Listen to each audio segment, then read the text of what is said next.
जो अमेरिका से पढ़ के आया, बोस्टन से, 26 साल का, इसकी शादी तय कर दी।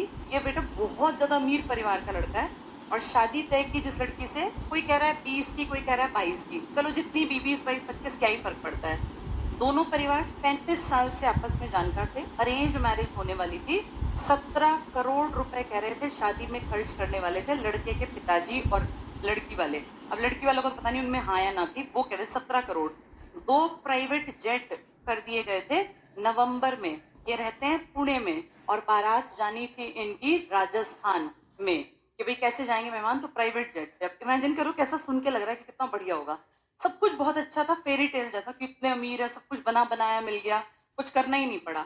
लेकिन अभी इसी महीने में 18 जून को वो लड़की उस लड़के को लेके जाती है एक फोर्ट में। कहते हैं कि प्री वेडिंग शूट हम यहीं कराएंगे। वो पहले भी गई थी, 2 बार गई इस जगह, एक 14 तारीख को, एक 18। जब वो उस लड़के को लेके गई 14 जून को, इसी महीने की घटना बता रही हूँ, अभी 5-10 दिन के अंदर अंदर, उस लड़की ने उसको धक्का दिया और वो लड़का संभल गया। जैसे उसने ऊपर ले जाके उस फोर्ट पे से धक्का दिया, वो एकदम से बच गया, संभाल गया। तो बोला कि धक्का क्यों दिया? बोली सांप था यहाँ पे, आपने नहीं देखा। तो वो लड़का बेचारा शरीफ, उसको क्या ही पता था ये लड़की के दिमाग में क्या चल रहा है। 14 तारीख के बाद इसने कहा 18 तारीख को फिर हम वहीं उसी फोर्ट पे चलते हैं, वहीं पे अपना फोटोशूट देख लेते हैं कैसी लोकेशन है। ले गई 18 तारीख को। 18 तारीख को वहां जाने के बाद वो लड़का, जिसका की शौक था ट्रैकिंग, और वहां ले जाके 400 फीट गहरी खाई में उस लड़के को धक्का दे दिया। इस बार किस्मत खराब थी, वो अपने आप को संभाल नहीं पाया। अब उस धक्का देने में पता नहीं वो लड़की थी या उस लड़की का किसी के साथ अफेयर था, कोई और लड़का, जो उसके पिता के लेवल जितना नहीं था। अब ये लड़का तो बहुत अमीर था, लड़की भी बहुत अच्छे परिवार से थी। वो लड़का जिसके साथ ये इन्वॉल्व थी, वो निचले स्तर पे था, फाइनेंशियली नीचे था। अब इस लड़की ने अपनी तरफ से तो भैया काम पूरा कर दिया, तुरंत कॉल मिलाया और कह दिया इसका पैर फिसल गया और ये ना नीचे खाई में गिर गया। पुलिस आ गई। उस लड़के के, जिसके पिताजी 600 करोड़ के मालिक हैं, उसके पीछे बैक भी तो तगड़ी होगी। पुलिस आई, टीम वीम सारा ढूंढा, नहीं मिली डेड बॉडी। अगले दिन जाके डेड बॉडी मिली और उसके बाद उस लड़की के उस नाटक पे सबने विश्वास कर लिया। 1-2 दिन बाद उस लड़की का बर्थडे था। उस लड़की के बर्थडे के लिए 40 रूम का एक होटल बुक कराया हुआ था इस लड़के ने, जो अब नहीं था।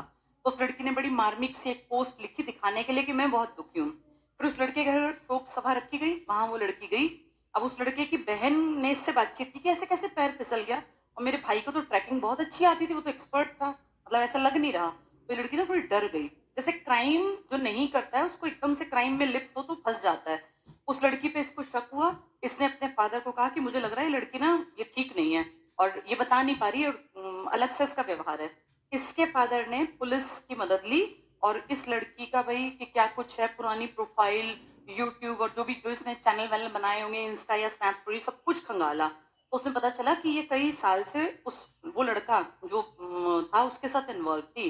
फिर वो शक की सुई घूमने लगी तेज तेज तेज। फिर उन्होंने देखा सीसीटीवी में कि भाई कौन कौन उस दिन उस किले के आसपास है संदिग्ध। तो बाकी सब तो दिख रहे थे परिवार के साथ है, यहाँ घूम रहे हैं। एक लड़का गर्मी इस मौसम में वहां फुल स्लीव्स की हुडी पहन के आया हुआ है, पूरा ढका हुआ, और मुंह पे उसने लगाया हुआ है मास्क। तो पुलिस को शक हुआ कि ये लड़का गड़बड़ का लग रहा है। अब पूछताछ हुई, ढूंढा, देखा जगह जगह सीसीटीवी में वो इन दोनों के आसपास ही है। ये लड़की चल रही है, इसका होने वाला पति चल रहा है, और पीछे वो लड़का। तो वो कई जगह जब नोटिस हुआ तो फिर पुलिस ने पता लगाया कि कौन है ये। तो पता चला ये लड़का जो है वहीं पुणे में लड़की के पिताजी का जहाँ काम धाम है, इसके पिताजी भी बड़े मसाला व्यापारी हैं, उसी के पास कोई लड़का है। तो पुलिस ने पकड़ा उसको। उसने कहा मैं नहीं था, मैं तो देखो मेरा तो फोन भी नहीं है। फोन चेक किया तो फोन की लोकेशन जिस दिन मर्डर हुआ है उस दिन वहां नहीं थी, उस किले के पास। तो पुलिस को लगा कि हाँ हो सकता भी ना हो ये, क्योंकि लोकेशन से पता चल जाता है ना फोन से। फिर पुलिस गई वहां जहां ये लड़का काम करता था और उन्होंने बातचीत की। तो एक कर्मचारी ने कह दिया कि जी मेरा फोन लेके गया था ये 18 तारीख को और कह रहा था मेरे फोन में कुछ गड़बड़ है, 1-2 दिन के लिए अपना फोन दिखा दे। कितना चालाक था, अपना फोन रख गया दफ्तर में और स्विच ऑफ करके, और किसी और जानकार का दोस्त का फोन लेके चला गया वहां मर्डर करने। फिर पुलिस ने निकाला कि हाँ वो नंबर वहां निकला। फिर ये पकड़े गए। अब ये कोई शातिर अपराधी तो है नहीं, ये तो एक बार पकड़े जाएंगे तो एकदम डर जाएंगे। फिर दोनों ने अपना जो है इसको कबूल किया, इस लड़की ने, कि हाँ ये मैंने मर्डर करवाया है। अब तुम सोचो इसकी इतनी छोटी सी बेवकूफी से किसी का पूरा परिवार बिखर गया। उस लड़के के फादर जो कम से कम 50 साल के लपेटे में होंगे, 50, 52, 55, इस उम्र का इंसान पता है क्या सोचता है कि बस बच्चा सेट हो गया और लड़का इतना काबिल था, इतना अच्छा था कि उसने अपने पिताजी का काम संभाल भी लिया था। जैसे कुछ तो होते हैं बिगड़ैल, लेकिन उस लड़के ने 26 साल में अपने फादर के कंधों का बोझ अपने सिर पे ले लिया और कितना सब कुछ स्मूथ चल रहा था। पैसे की कोई कमी नहीं, सुंदर छोटा सा परिवार, हर चीज बढ़िया। लेकिन इस एक लड़की की गलती से इस लड़के का पूरा परिवार बर्बाद हो गया। अब उसके दादा दादी माँ बाप रह गए, उनके पास कुछ नहीं है सोचने को कि करें क्या। और जिस लड़की ने ये कांड किया है उसके पीछे उसका परिवार देखो कितनी बेइज्जती सहेगा। जो उसके फादर हैं, उसकी मदर है, सब क्या क्वेश्चन उठाएंगे कि क्या संस्कार दिए। पिछले साल एक केस और हुआ था, उसमें राजा रघुवंशी नाम का एक लड़का था, उसकी शादी हुई थी और वो लड़की भी रिच थी, राजा रघुवंशी भी। उसका अफेयर किसी गरीब लड़के के साथ था जो उसके पिताजी के वहां काम करता था। उसने क्या किया, शादी के बाद वहां ले जाके मेघालय शिलोंग में उस लड़के को अपने पति को धक्का दिलवा दिया, वो भी मर गया था। फिर बाद में वो लड़की पकड़ी गई थी। अब कुछ दिन पहले वो बेल पर बाहर निकल गई। तो कई लोग ये कह रहे हैं कि अगर सजा स्ट्रिक्ट नहीं होगी ना तो फिर लड़कियों की हिम्मत बढ़ती जाएगी। पहले ऐसे कांड लड़के करते थे, लेकिन आजकल कितनी अजीब बात है, हर साल 5-10 केस ऐसे सुनते हैं कि सुन के डर भी लगता है। किसी का पला पलाया इतना सुंदर लड़का 26 साल का और एक लड़की ने मार दिया, और निकला क्या इसके पीछे कि उसका अफेयर किसी और से था। तो बेटा ये बातें ना समझने की होती हैं। पिछले साल सोनम रघुवंशी का केस इतना बड़ा बन जाता, हर एक को पता होता, तो जिस दिन वो 14 तारीख को धक्का दिया था ना, संभल गया था, उसके मन में शक होता कि कहीं मुझे तो नहीं मार देगी। तो अब ये समझने का टाइम है। और ये पढ़ाई किसी किताब में नहीं होती, ये कोई स्कूल कॉलेज यूनिवर्सिटी नहीं समझाता, ये हमें लाइफ से सीखनी है। तो जो मैं तुम्हें पढ़ा रही हूँ ना, प्राण या दैहिक स्वतंत्रता का अधिकार, ये लोग ही छीन लेते हैं या फिर न्यायपालिका छीन पाती है, क्योंकि सजाए मौत तो दे ही सकते हैं ना, फांसी की सजा। पर आप देखो उस केस में जो मुझे आज पढ़ रही थी, मैं कल सुन रही थी, कि मुझे झटका लगा कि यंग क्राउड को ये बात समझनी पड़ेगी। बेटा अब शादी ब्याह उतने आसान नहीं रह गए हैं।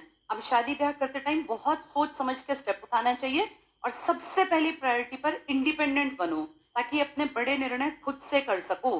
पेरेंट्स के दबाव में जब निर्णय ले लेते हैं ना, तो पेरेंट्स कई बार सोचते हैं कि अपने सिर की गंदगी को दूसरे सिर पे उतार दे, दूसरे के घर में, वहां फिर उनका जीवन बर्बाद हो जाता है। इस लड़की का अगर अफेयर था तो इसके पेरेंट्स को हो सकता है इसने कहा हो, लेकिन उन्होंने कहा नहीं, गरीब के घर नहीं करेंगे, वहीं बात दबा दी और रिश्ता कर दिया बहुत तगड़े परिवार में। लेकिन इस लड़की ने क्या किया, उसका पूरा परिवार बर्बाद कर दिया। अगर देखें तो इसका तो चलो छूट जाएगी, जो भी होगा, हो सकता है बाहर निकल आए कुछ टाइम बाद, बढ़िया शादी कर दें, विदेश में सेट हो जाए। लेकिन उस लड़के की फैमिली तो स्पॉइल हो गई पूरी, उसके दादा दादी भी बैठे हैं, वो बुढ़ापे में क्या सोचेंगे, क्या इसके माँ बाप करेंगे। तो इन सबसे ना हमें सीख लेनी होती है। और ये तुम जैसे लोग होते हैं बस तुम्हारी एज के, हमारी एज में थोड़ी ना कोई 50 साल में जाके पति का मर्डर करेगा या पत्नी का। फिर तो ये होता है कि पता है कि ये इंसान कैसा है, दोनों को। खैर आजकल ऐसी भी खबरें आती है, मैंने एक पढ़ा, एक आदमी ने अपनी पत्नी से रात में कहा, भाई खाना गर्म करके दे दो, पढ़ा वो गुस्से में आई और उस आदमी की गर्दन ही काट दी कि नमक कैसे मांग रहे हैं, गर्म खाने की कैसे कह रहा है। आज के टाइम में किसी का कोई भरोसा नहीं है। 50, 60, 70 में जाके भी लोग एक दूसरे का मर्डर कर रहे हैं, और ये 20-25 के भी कर रहे हैं। तो अपने आप को बेटा बचा के रखो, संभाल के रखो। अब जिस पे बीतती है उसी को पता चलता है। चलो वापस आते हैं टॉपिक पर। तो कौन सा आर्टिकल हमें बचा लेगा? 21। लेकिन 21 किससे बचाएगा? देश से। अपने घर वालों से कोई नहीं बचा सकता, वहां खुद को अपने आप को बचाना पड़ेगा। चलो